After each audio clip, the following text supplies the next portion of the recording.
Well, it's not just Iowa parents who are frustrated with the guidelines from the state, but teachers too. Joining us now is Mike Beranek from the Iowa State Education Association. And Mike, thanks for being here. Thank you for having me, Jack. Absolutely. You're a teacher. You guys represent all Iowa teachers. And I know from seeing other interviews that you're not very impressed with the state's return to learn guidelines so far as they include no face masks, no social distancing, and no health checks. In your opinion, what is wrong here? Well, pretty much the entire document, Jack, is wrong. It was very irresponsible and tragic for the Department of Education and the Iowa Department of Health to come out with guidelines that are so minuscule. The CDC has been referenced throughout the document, and the Iowa guidelines are even less restrictive or less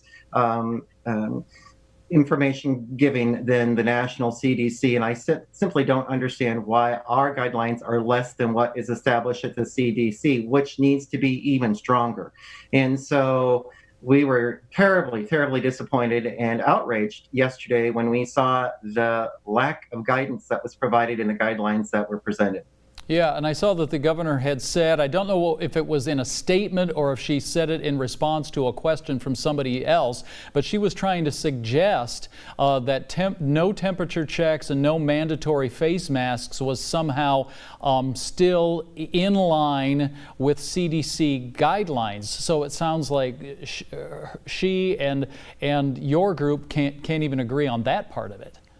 No, not really. If you turn in on the news just the past few days, everyone will see that our cases are increasing here in Iowa. Yesterday, when the guidelines came out, we had 628 new positive cases identified, and that's the fifth highest since this has all begun.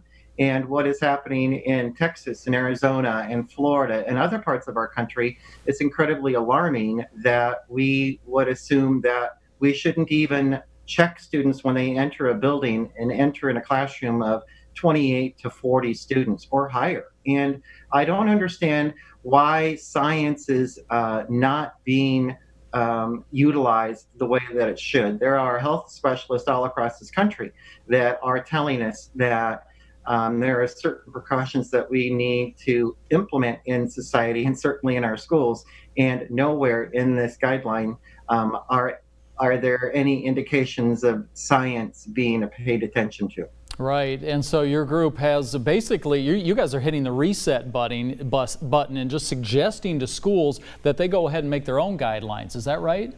Absolutely. If the guidance can't come from the state, then it really needs to depend on the local Board of Education, school administrators, the educators that work in our schools, as well as the community, in order to keep that community safe. There are allowances that can be made. People can make modifications in the plans that they have turned in to the Department of Ed as of July 1st. However, that is taking for granted that districts will do that. And that may not be the case, but we will have students that show up to our schools, and we will have employees who enter those doors. And so we can't take for granted any of the environments that we have here in our state, and we need to have strict guidelines to ensure the health and safety of all of the folks that are in our public schools. All right. Well, I'm going to regard this as sort of the opening volley between the two groups here as we get a little closer to classes starting in the fall again. And we'll stay on this story because I'm sure there's much more to come. Mike Beranek from the Iowa State Education Association, thanks for joining us. Thank you.